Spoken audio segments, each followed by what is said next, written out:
Okey, tadi kamu dah pelajari setiap daripada sistem peredaran bermula dengan serangga, ikan dan juga amfibia dan juga manusia. Dan sekarang ni kita nak tengok perbandingan antara keempat-empat ini.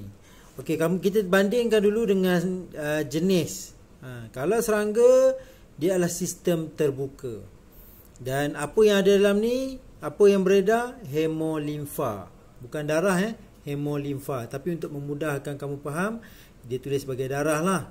Sebenarnya peredaran hemolimfa, yang mana dikatakan terbuka. Jantung ni dia akan pump hemolimfa ke salur hemolimfa, dan hemolimfa ni akan keluar daripada salur ni. Dia akan pergi ke sel-sel.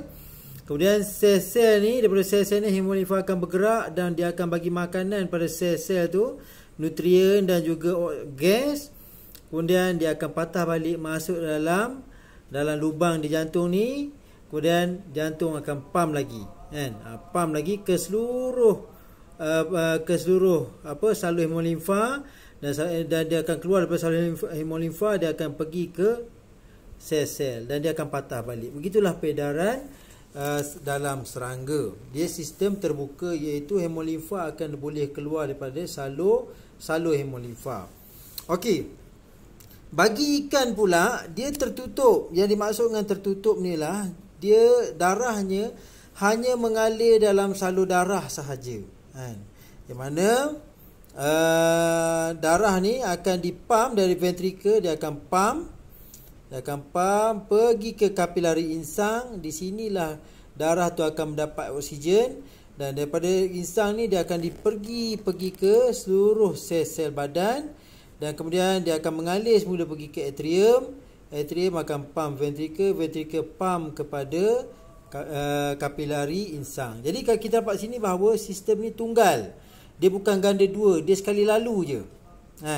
Darah mengalir per jantung, pergi kapilari ni, insang ni ambil oksigen, dia akan pergi terus ke sel-sel badan. Sel-sel badan masuk balik dalam jantung. Jadi pergerakan tu dikatakan tunggal dan lengkap.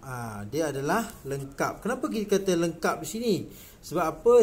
Tidak berlaku percampuran darah antara darah oksigen dengan tak oksigen. Dia bercampur kat sana, kat mana? Di sini, untuk mendapat oksigen. Kemudian darah ni akan terus pergi ke mana? Pergi ke sel-sel untuk diberikan oksigen kepada sel. Darah yang tak ada oksigen, nampak tak? Dia berpisah.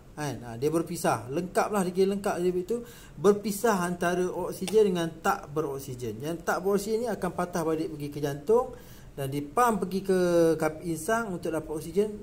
Kemudian mengalir pergi ke sel-sel untuk diberikan oksigen. Okey, untuk amfibia ni pula, sistem dia tertutup dan tidak lengkap. Okey, dia tertutup, iaitu darah hanya berada dalam salur darah. Itu tertutup. Ganda dua, yang ni kamu nak kena faham. Yang maksudkan ganda dua ni, darah ni daripada jantung, dia pump pergi ke peparu. Pulmonary ni peparu. Dah dapat oksigen, dia akan patah balik ke jantung. Itu dikatakan ganda dua. Dia masuk dalam jantung sebanyak 2 kali untuk mencukupkan satu peredaran. Maksud darah tu akan mengalir memasuki jantung sebanyak 2 kali untuk melengkapkan satu peredaran. Cuma dikatakan tidak lengkap sebab apa? Di ventricle ni lah berlakunya percampuran darah yang beroksigen dengan darah yang tidak beroksigen. Sebab tu dikira sebagai tidak lengkap. Pemisahannya tidak lengkap. Kemudian, okey, itu untuk amfibia.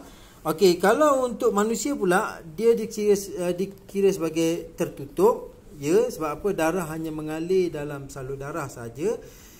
Ia tidak akan keluar. Darah tidak akan keluar. Dia akan pergi ke kapilari. Di sinilah berlakunya pertukaran oksigen dan juga karbon dioksida.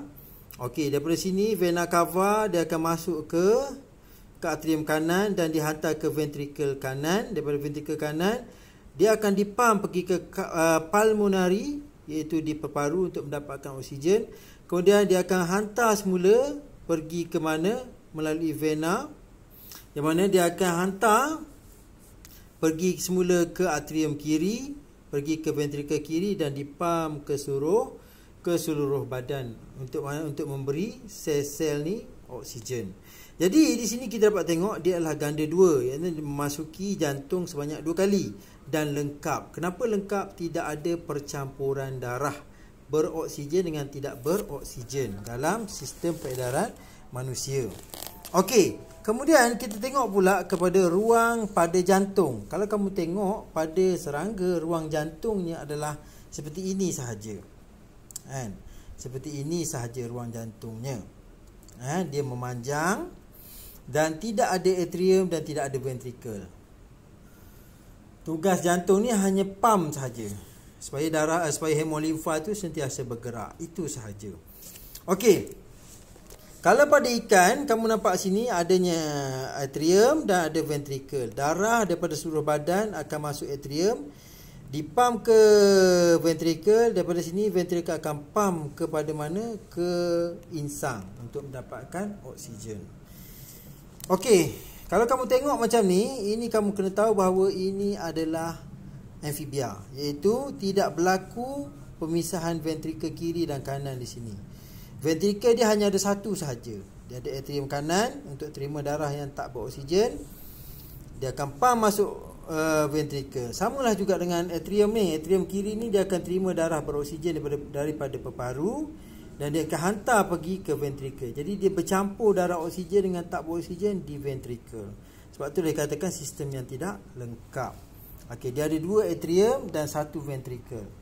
Okey, di manusia pula kita ada 2 atrium dan 2 ventrikel. Okey, dari darah ni daripada atrium, kedua atrium dia akan pam pergi pada ventrikel masing-masing. Kalau kiri dia akan pergi ventrikel kiri, kanan ke ventrikel kanan. Jadi di sini kamu nampak tak pemisahan yang jelas antara 2 ventrikel kiri dan kanan. Satu ada oksigen, satu tak ada oksigen. Jadi sebab itulah manusia ni dikatakan ganda 2 dan juga lengkap.